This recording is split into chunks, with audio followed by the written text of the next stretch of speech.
রাত গড়িয়ে ভোর হলেও হোটেল রুম 1-3-তে আলো নামে না। নীলের নিথর দেহ বিছানায় পড়ে আছে, তার মুখে আতঙ্কের ছাপ স্থায়ী হয়ে গেছে। 3 বন্ধু, আদিত্য, রুদ্র আর সৌরভ, হতভম্ব, স্তব্ধ, আর একরাশ ভয় তাদের ঘিরে রেখেছে। হোটেলের রিসেপশনে গিয়ে কেউ নেই। দরজাগুলো যেন আটকে গেছে।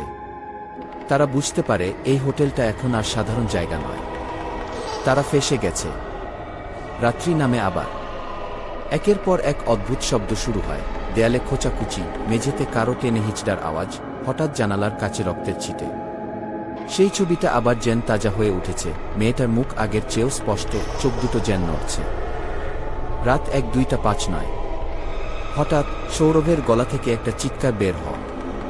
ঘাড়ে কেউ বসে আছে। ঘাড়ে কেউ বসে আছে। আদিত্য আর রুদ্র ছুটে যায় ওর দিকে, কিন্তু তখনই বাতাস ভারী হয়ে ওঠে।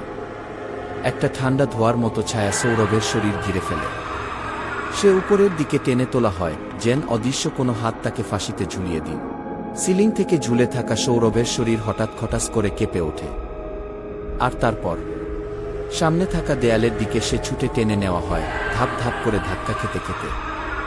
দেওয়ালে সে গিয়ে ঠেকে, এবং তারপর সেই অভিশপ্ত মেয়েটি আবার ধরা দেয়। সে এবার সম্পূর্ণরূপে সামনে আসে। তার চুল এলোমেলো, মুখের এক পাশ পুড়ে অঙ্গার, আর অন্য পাশে চামড়া নেই, শুধু মাংস আর হাড় দেখা যাচ্ছে। পাঁজরের ভেতর দিয়ে হৃৎপিণ্ডের মতো কিছু নড়তে দেখা যায়, কিন্তু সেটা তার নয়, অন্যদের। সে সৌরভের বুকের উপর হাত রাখে। সেই হাত নখবিহীন, কেবল হাড়ের কাঠামো। ধীরে ধীরে সে চেপে ধরে বুকটা। প্রথমে সৌরভের চিৎকার, তারপর কেঁপে ওঠে পুরো শরীরটা। এবং সেই পিশাচিনী মেয়েটা হঠাৎ খামচে ধরে তার বুক ছিঁড়ে টেনে বার করে আনে সৌরভের হৃৎপিণ্ড। রক্ত ঝরে না, বরং গাছবালানো কুয়াশার মতো ধোঁয়া বেরোয়। সে হৃৎপিণ্ডটা মুখের কাছে নিয়ে ফিসফিস করে কিছু বলে, যেন সেই আত্মা শুষে নিচ্ছে। আদিত্য আর রুদ্র তাকিয়ে আছে থমকে। পা নাড়াতে পারছে না, যেন চোখের সামনে কোনো অমীমাংসিত পাপের বিচার চলছে। তারপর মেয়েটা তাকায় ওদের দিকে, চোখ দুটো রক্তজমাট লাল। সে ফিসফিস করে বলে, 2 জন বাকি গুই। হঠাৎ ঝড়ের মতো একটা আওয়াজ, দরজাগুলো নিজে নিজে বন্ধ হয়ে যায়, ঘরের ঘড়ির কাঁটা আবার পেছাতে শুরু করে। 1-1-3-1-1-2 1-1-1। রুম আবার নিস্তব্ধ। সৌরভের শরীর পড়ে থাকে রক্তহীন, হৃৎপিণ্ড শূন্য অবস্থায়। দেয়ালের সেই ছবিতে এবার আরও কিছু যুক্ত হয়েছে। নীল আর সৌরভ ছবির পেছনে দাঁড়িয়ে আছে, নিষ্পলক। রুমে এখন বাকি 2 জন, আদিত্য ও রুদ্র।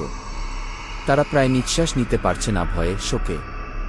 দেওয়ালের ছবি ধীরে ধীরে জীবন্ত হয়ে উঠছে। ছবির পেছনে এখন সৌরভ ও নীল দাঁড়িয়ে আছে মৃত চোখে, আর সামনে সেই পিশাচিনী মেয়েটি, যেন তাদের আত্মাকে বাঁচিয়ে রেখেছে তার রক্তাক্ত জগতে।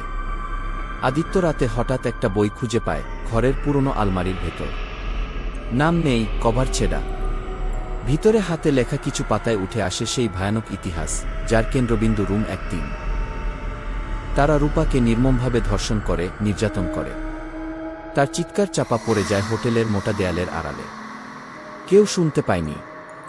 তাদের মধ্যে একজন রূপার মুখ চাপা দিয়ে বলে, তোর কণ্ঠ ছিঁড়ে ফেল, কেউ তোকে খুঁজবে না গি।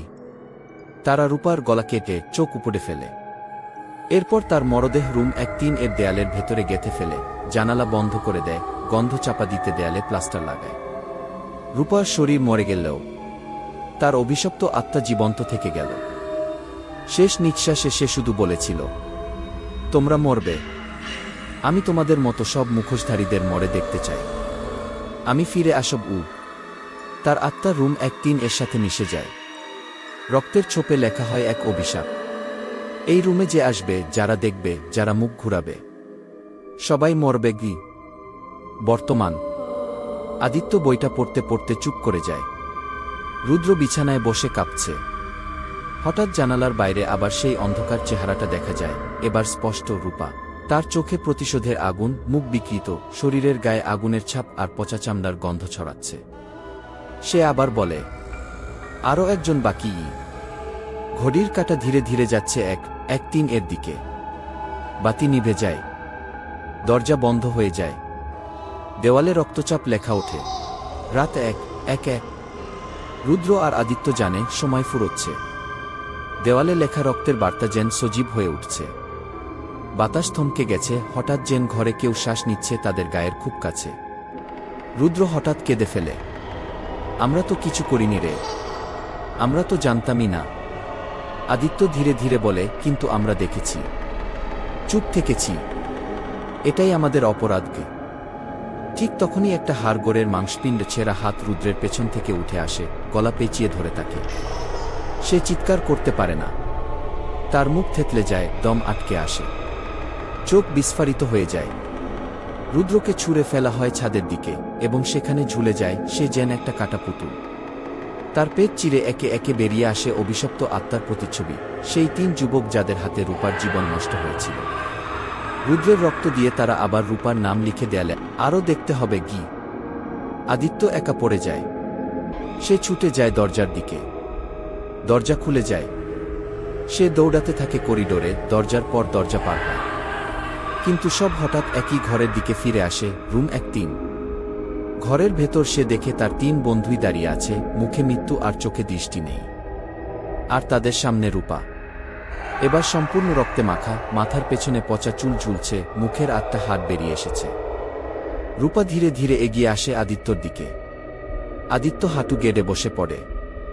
সে বলে, আমাকে মার, আমি দোষী, কিন্তু এদের মতো আর কতজন? রূপা থেমে যায়, তার চোখে এক ফোঁটা জল গড়িয়ে পড়ে, আর তারপরই তা রক্ত হয়ে মাটিতে গিয়ে ফোটে। রূপা বলে, তুমি মরছ, কারণ তুমি দেখেছ, কিন্তু জানো না এখনো আমি একা নই গি।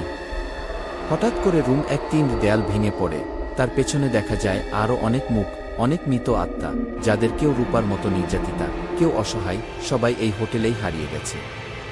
রূপা শেষবারের মতো আদিত্যর দিকে তাকিয়ে ফিসফিস করে। রিসেপশনে সেই বৃদ্ধ আবার বসে। তারা বলে, একটা রুম চাই, একটু এক্সক্লুসিভ কিছু আছে?